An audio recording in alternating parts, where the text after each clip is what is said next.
soy José Gordon. Es un placer estar acompañado con dos grandes amigos, Silvia Singer, directora del MIDE, del Museo Interactivo de Economía, y mi querido Toño Lascano, biólogo evolutivo de la UNAM, miembro del Colegio Nacional. Bienvenidos a esta edición de la LEF sobre las fronteras de la medicina, en donde vamos a charlar precisamente sobre una idea muy interesante, un proyecto que se llama Colisionador de Ideas. Vamos a hablar del episodio número 1 de este proyecto, que es el coronavirus y el virus del olvido, pero precisamente para hablar de algo que está en el aire en todo este tiempo. Hay dos tipos de pensamiento que creo que se están dando especialmente en estos días. Los que dicen que después de la pandemia vamos a ser otros y vamos a transformarnos para bien, y los que dicen que desafortunadamente todo va a seguir en lo mismo. Digamos que una versión contemporánea de los apocalípticos e integrados de los que hablara Humberto Eco, ¿no? Pero realmente de lo que estamos hablando es que la ciencia, la literatura y el arte siempre son una apuesta por la vida y por tratar de ver si podemos descubrir ideas que verdaderamente al ponerse en contacto puedan darnos nuevas vistas, nuevas posibilidades, y ver precisamente si estos tiempos de encierro que han representado estos días de la pandemia nos plantean la posibilidad de utilizar los recursos que tiene tanto ciencia como arte, accionar ideas, para hacer circular ideas, para visibilizarlas y ver si precisamente tenemos herramientas para enfrentar los escenarios de crisis que vienen después de la pandemia, porque la pandemia solamente nos reveló un aspecto de las múltiples crisis que estamos viviendo. Y en este contexto hemos desarrollado un proyecto, mi querido Luis Cabrera, director artístico del Colisionador de Ideas, él y yo, de manera conjunta con la producción de Linterna, desarrollamos un proyecto que se llama Colisionador de Ideas, que plantea la posibilidad de hacer unos pequeños episodios audiovisuales en donde hablamos de ideas de ciencia y de arte que precisamente nos abren de las nuevas vistas que podrían surgir de este choque de pensamientos e ideas, de este encuentro. Y en este marco hemos planteado la posibilidad de una experiencia inmersiva de 360 grados que puede verse en televisión, pero que puede plantearse en museos, en donde podemos tener una experiencia en la que nos enfrentamos a estas ideas de una manera magistralmente ilustrada y animada por mi querido Luis Cabrera. Y de lo que se trata el colisionador de ideas tiene una resonancia profunda con el colisionador de partículas, el colisionador de hadrones que aparece en Ginebra, Suiza, en donde tenemos un anillo de 27 kilómetros, en donde las partículas le dan 11.245 vueltas por segundo, y cuando se estrellan las partículas, entonces se revelan detalles más finos de la realidad, desentrañamos la materia. Y de lo que se trata entonces es ver si con el aire las podemos desentrañar, podemos hacer que se encuentren y podemos sacar nuevas vistas que tal vez serán importantes para los tiempos de la pospandemia. Y en este marco, pues los invito más que nada, primeramente, a ver, a apreciar este primer ejercicio audiovisual que se llama El coronavirus y el virus del olvido, en donde aparecen dos personajes que para mí son fascinantes. Por un lado, el biólogo Antonio Lascano y por otro lado, Gabriel García Márquez.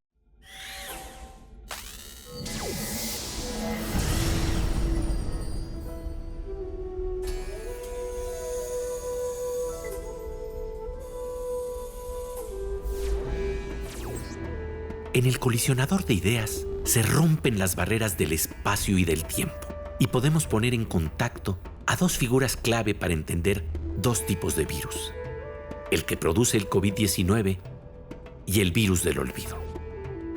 Encontramos al destacado científico mexicano Antonio Lascano y al novelista Gabriel García Márquez. A mí no me tocó eso del coronavirus. A mí me tocó el amor en los tiempos del cólera. Pero ahora que nos hemos encontrado con esta vaina del colisionador de ideas, me gustaría saber cómo la ciencia trata de frenar esta pandemia.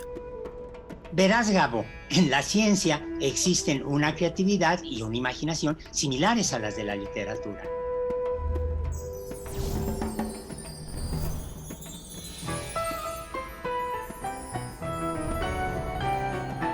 Tanto en las novelas como en la vida, hay secuencias de letras y palabras que pueden causar una tragedia. El biólogo Antonio Lascano le explica a García Márquez que a la ciencia también le interesan las letras, especialmente 12 letras que han cambiado al mundo. El genoma del virus que produce el COVID-19 tiene una breve secuencia de información que se vincula con su enorme capacidad de contagio.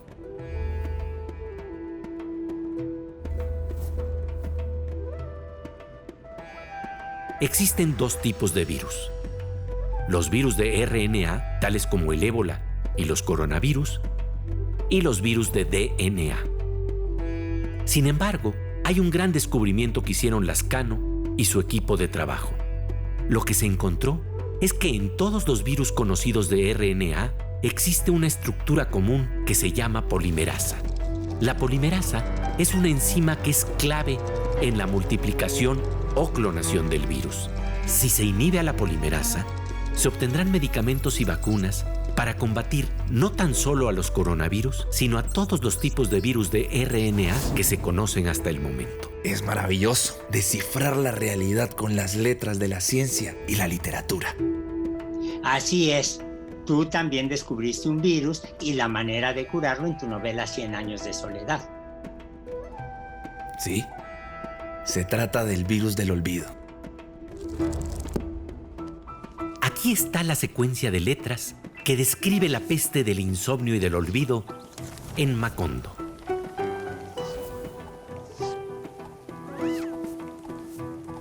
Lo primero que ocurrió es que se borraron las memorias de la infancia. Después, se empezaron a olvidar los nombres de las cosas. Para tratar de enfrentar este problema en el pueblo, empezaron a marcar con palabras todos los objetos. Pero la epidemia siguió creciendo. Luego se olvidó para qué servían las cosas. Y García Márquez cuenta con humor e ironía que entonces se tuvo que poner letreros que se colgaban, por ejemplo, en una vaca y que decían: esto es una vaca. Hay que ordeñarla todas las mañanas para que produzca leche, a la que hay que hervir para mezclarla con el café y hacer café con leche. Sin embargo, esta especie de vacuna no sirvió y se borraron los nombres, la noción de las cosas y, por último, la identidad de las personas y la conciencia del propio ser. Tal vez García Márquez nos está hablando de un virus que nos acompaña desde hace mucho tiempo. Es el virus del olvido de lo que somos y de todo lo que nos rodea. Pero entonces aparece un personaje que se llama Melquíades, quien trae un líquido que permite recuperar la luz de la memoria.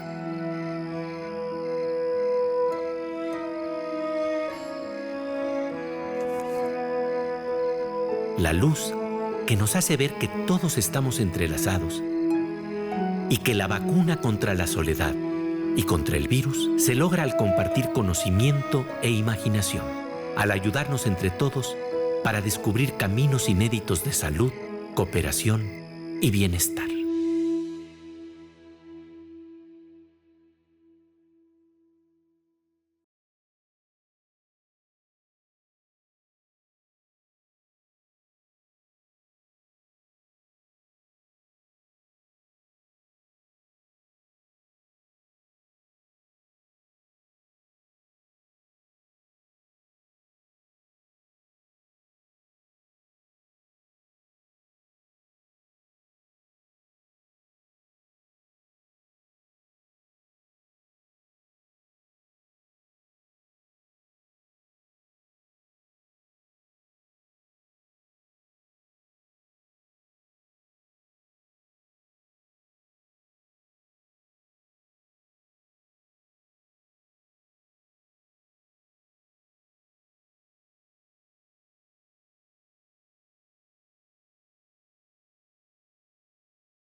Querida Silvia Singer, querido Toño Lascano, bienvenidos para charlar precisamente sobre este proyecto. ¿Cómo lo planteas tú, querida Silvia, en torno a lo que representa la museografía y la capacidad de compartir ideas? Porque este proyecto, además, es un proyecto en el que estás involucrada muy cercanamente. Eres aliada importantísima, el MIDE, el Museo Interactivo de Economía, en este proyecto del colisionador de ideas. Gracias, Pepe. Fíjate que es bien interesante. ¿Qué hace un museo sentado en esta plática? Después de esa conversación profunda, enriquecedora entre Toño Lascano y Gabriel García Márquez. Y para los que tenemos el privilegio de conocer a Toño, también un personaje súper entrañable, igual que esas lecturas verdaderamente gozosas del propio Gabriel García Márquez. ¿Qué hace un museo aquí? Cuando tú viniste y me platicaste de tu proyecto del colisionador, yo pensé el museo es el espacio perfecto para mostrarlo, porque esta nueva idea de museo que buscamos siempre, porque siempre hay un nuevo y siempre hay una inquietud por mostrar las cosas de manera distinta, tiene un momento de encuentro con la idea de la colisión muy importante. Tú nos explicabas al principio cómo la colisión revela detalles finos de las cosas. Y creo que en tanto el museo puede ser un espacio, desde luego de encuentro de las personas, pero en ese encuentro, un espacio de diálogo y de colisión de sus distintas ideas, la experiencia museística se enriquece tremendamente. Y es porque debemos de buscar algunos valores muy de base de la sociedad contemporánea, la tolerancia, la capacidad de empatía con otras ideas, con otras maneras de mirar el mundo, la posibilidad de pensar en niveles distintos, la posibilidad de recibir información que pudiera parecer muy compleja, como sería la de la estructura del RNA o de la polimerasa y de cómo trabaja y cómo funciona, como una idea que me ayuda a vivir mi vida cotidiana de mejor forma, de entender qué es este asunto, por ejemplo, del coronavirus o de la pandemia. Y creo que es muy importante la comunicación de la ciencia vista como un tema integral de la vida de las personas es la comunicación de la ciencia efectiva, sobre todo hoy día que tenemos acceso directo a toda la información de manera más o menos simple. Y querido Toño, pues precisamente hablar de lo que representa esta circulación de ideas en la que participas tan importantemente, ¿no? Porque ahí hay una idea seminal maravillosa, importante, no tan solo combatir en este momento coyunturalmente el COVID-19, sino tener herramientas que nos da el conocimiento y la ciencia para pensar en combatir otro tipo de virus de RNA conocidos, y esto tiene que ver con hallazgos que están relacionados con tu equipo de trabajo. Yo siempre he pensado que uno de los elementos esenciales de una vida democrática es el diálogo. Y el diálogo al principio puede ser difícil entre puntos de vista distintos o formas distintas de describir la realidad. Por ejemplo, si compara uno a una bailarina, por ejemplo, con un matemático, uno puede pensar que están colisionando formas completamente antagónicas de describir el mundo de la creación, cuando en realidad pueden ser, si no antagónicas, simplemente distintas. En el caso de las ciencias mismas, a veces la gente divide, es algo que hacemos por razones prácticas, a las disciplinas en lo que viene de las ciencias naturales, lo que viene de las ciencias exactas. Las ciencias naturales las puede uno dividir en planetología o en geoquímica o en biología, las ciencias exactas en matemáticas, en física cuántica, yo qué sé. Pero en realidad yo creo que cuando uno confronta ideas de un lado y de otro es cuando puedes tener puntos de vista extraordinariamente ricos. Eso yo creo que es lo que nos pasó en mi laboratorio. Nosotros llevamos mucho tiempo pensando en origen y evolución temprana de la vida, y esto lo hacemos pensando en el marco de referencia que te da la teoría evolutiva, que es una teoría poderosísima porque no solo te resuelve dudas, sino que te plantea problemas. Y por otro lado tenemos un instrumento que también es muy potente, que es la bioinformática, que a su vez surge de dos disciplinas que nadie hubiera pensado hace 40 años que se iban a fusionar: el uso del cómputo y la matemática que lleva atrás, con las secuencias de aminoácidos o de nucleótidos que tiene atrás el desarrollo de la biología molecular. Hubo gente muy brillante, Emil Zuckerkandl, entre otros, que se les ocurrió que estas dos posibilidades se podían reunir. De repente te aparece una mujer absolutamente extraordinaria, Margaret Dayhoff, que era astrónoma, era compañera de Carl Sagan, habían trabajado mucho en hacer modelos matemáticos, teóricos de las atmósferas de los planetas. Ella era muy amiga de Lynn Margulis, era muy amiga de la gente que estaba intentando ver la evolución de los planetas, y de repente dijo, ¿y si utilizo las bases de datos, la herramienta formal que tengo, las computadoras, en la época en que eran computadoras de tarjeta, para tratar de comparar proteínas, para tratar de comparar aminoácidos o los nucleótidos de los ácidos nucleicos? Y gracias a ella tenemos bases de datos de acceso gratuito que nos permitieron a las 3 semanas de haber aparecido la pandemia, de haberse reportado la pandemia en Wuhan, en China, por primera vez, permitieron que los colegas chinos secuenciaran el genoma del coronavirus, del SARS-CoV-2, permitieron la comparación con otros coronavirus, permitieron el desarrollo de pruebas y eventualmente de vacunas, y ahora tenemos una base de datos de cerca de 1.300.000 genomas. Entonces tú ves la conjunción de hombres y mujeres de distintas disciplinas que unen fuerzas. Lo que ves es un encuentro extraordinariamente creativo, multi e interdisciplinario, y de repente tienes a un grupo que está interesado en el RNA diciendo, puedo ayudar a entender cómo surgen, cómo evolucionan, cómo podemos inhibir a los virus de RNA. Lo que es extraordinario es saber que está ahí el pensamiento de lo que el equipo de Toño ha logrado. Pero si no lo conocemos, si no lo visibilizamos, pensamos que estamos inermes ante la próxima pandemia que vendrá. Y realmente el pensamiento de la ciencia se está adelantando a los escenarios del futuro por esa pasión por el conocimiento. Hace que estemos viendo que si inhibimos a la polimerasa, a lo mejor le estamos dando al blanco para inhibir todo tipo de virus de RNA conocidos.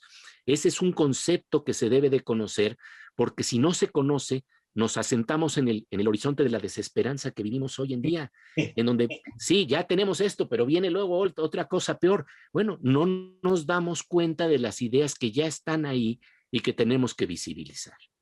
Y bueno, estamos hablando de el encuentro precisamente, no tan solo de nuestras neuronas, sino de las neuronas de nuestros cerebros con los de los otros cerebros. Y esto es lo que precisamente se trata de impulsar en los museos, querida Silvia.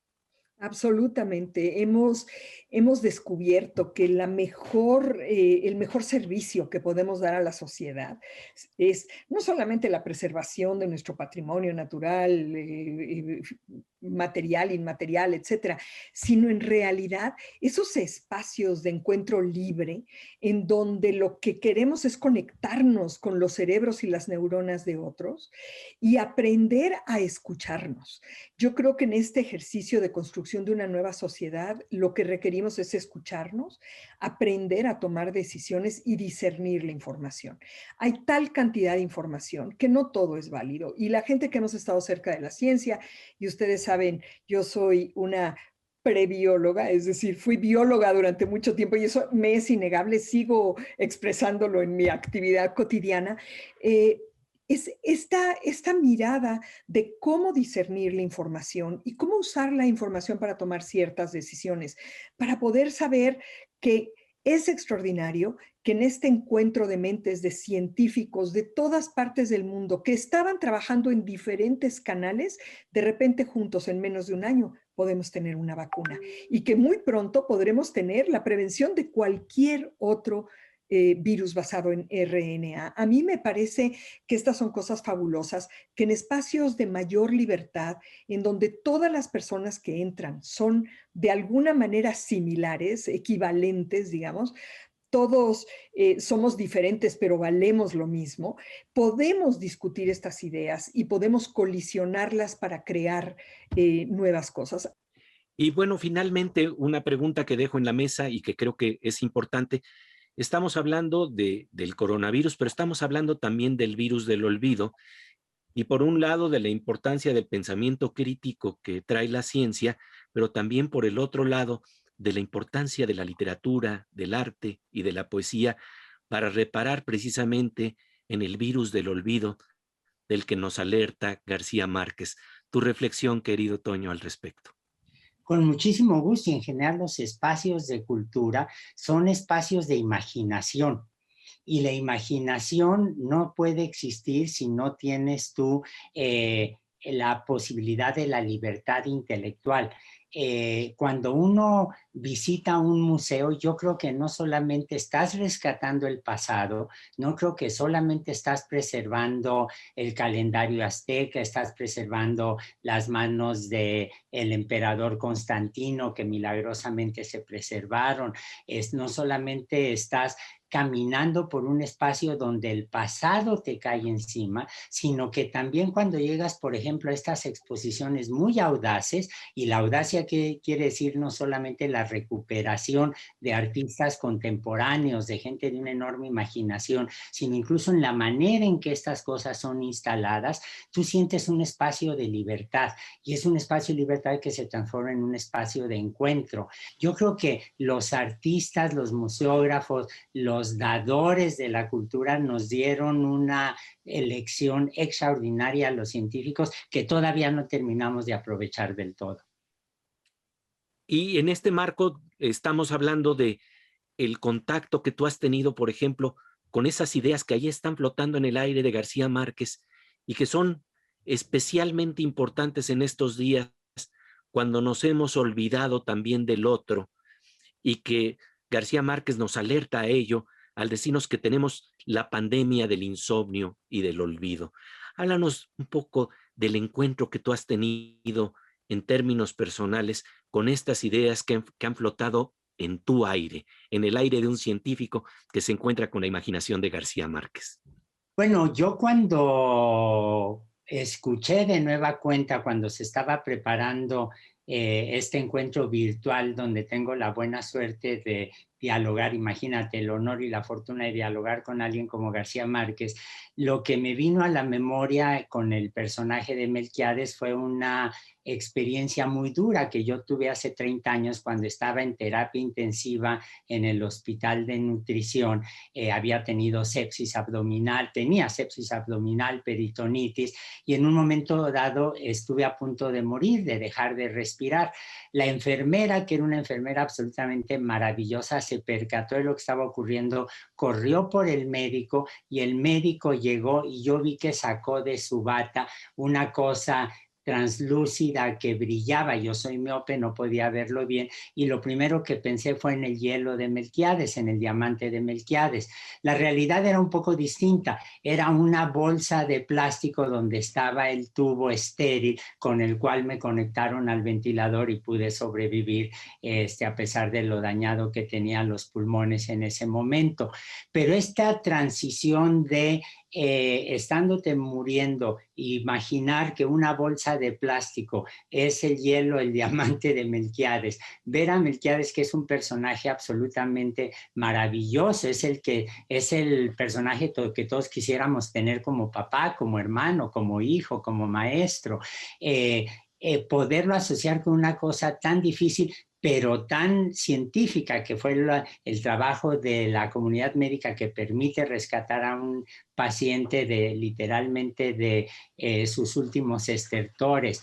Y luego lo que me conmovió enormemente es la transformación de una tragedia tan dolorosa como pueda ser el Alzheimer, la pérdida de la memoria, cómo se transforma en manos de un creador tan extraordinario como García Márquez en un episodio que te tiene absolutamente atrapado cuando te imaginas una vaca caminando por Macondo con un letrero que dice yo soy vaca y doy leche para los niños y el café, cuando el daño neuronal impide que tú puedas acercarte, puedas caminar por el pasado para convertirlo de repente en un canto a la solidaridad, a la comunidad y a los esfuerzos desesperados para evitar que el pasado se nos pierda para siempre en las sombras del olvido. Y así de esta manera, pues estamos viendo que estamos acopiando los recursos, tanto en la ciencia como en la literatura, para combatir por un lado los virus biológicos, pero por el otro lado el virus del olvido de nuestro entorno, de nuestra sociedad, de nuestro planeta, del otro. Y en este marco, querida Silvia, es un placer que tú, el MIDE y otros aliados como Anáhuac Online, Fundación Sebastián, la Fundación Daniel Katz, Canal 22, la Fundación de Martín Kushner, el Centro Cultural de España en México, el Gobierno Municipal de San Luis Potosí y el mismo ALEF, Festival de Arte, Coordinación de Difusión de la UNAM, estemos unidos en este esfuerzo por hacer circular ideas, las ideas que necesitan circular precisamente en este siglo XXI. Ese virus del olvido es el virus al que deberíamos de tenerle mucho miedo hoy día. Y es el olvido del valor de la ciencia en nuestra vida cotidiana. Hemos transitado por días y meses de negación de la importancia de conocer de ciencia para todos, de entender cómo funciona el mundo que nos rodea, de esa metáfora de mirar la realidad a través del lente de la ciencia, de la economía, del conocimiento finalmente, para que no nos dé el virus del olvido. A mí me da a veces más envidia a los artistas que mis colegas científicos, ¿eh? Totalmente, pero es un problema que no todos tenemos ese talento. Sí, pero dices tú, hijos, qué imaginación, ¿no? ¿Cómo transformas? Porque tú puedes publicar un artículo, puedes hacer un modelo de una molécula, qué sé yo. Pero bueno, hay una historia preciosa, ¿eh? De una señora que estudió artes en Estados Unidos, se casó con un biólogo molecular, era bioquímico, todavía ni siquiera había biología molecular como tal, y luego se le ve cómo está sufriendo el marido para representar las estructuras terciarias de las proteínas, que pueden ser un poco como esto. Este es un pisapapeles que me regalaron, pero me encanta porque parece un pisapapeles como de película de Doris Day o de, ¿no? O de Tongolele, una cosa así, pero da la idea como si fuera una cosa de proteína. Y esta señora de repente ve los problemas que tiene el marido y a ella es la que se le ocurrió representar a las proteínas como si fueran listones, el ribbon model, cosas así. Y claro, cambió de una manera tal la biología que terminó siendo elegida a la National Academy of Sciences. Fíjate, Toño, y voy a decir esto muy en serio. Yo soy bióloga hasta el tuétano. Y puedo decirte que mi amor por los espacios ha sido alimentado siempre por la biología. La arquitectura de un árbol, sí, la estructura de una colonia de corales, pero también algo que conocí contigo y gracias a ti, cómo esos estromatolitos uno junto al otro sí, estaban creando una arquitectura que permitió la evolución. Sí. Entonces, es ese juego entre la arquitectura, el espacio y lo que sucede que realmente nos puede transformar. Por eso vivo enamorada del museo, precisamente, porque se puede hacer eso, ¿no? Sí.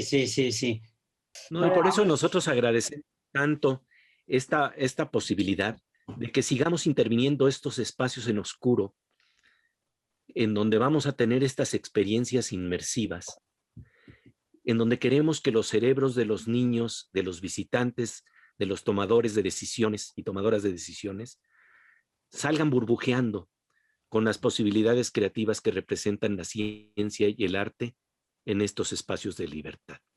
De eso se trata el proyecto del colisionador de ideas, y la verdad para nosotros es un gusto que ustedes lo hayan acogido tan profundamente en su corazón, porque cuando lo hemos platicado con Silvia, la verdad lo que me entusiasma es que Silvia enseguida empieza a pensar, y esto lo vamos a reproducir tanto en museos y en espacios de México, como en museos internacionales, para hablar precisamente de lo que quiere decir generar esos rincones con esa creatividad que impulsa mi querido Luis Cabrera en términos de diseño y animación.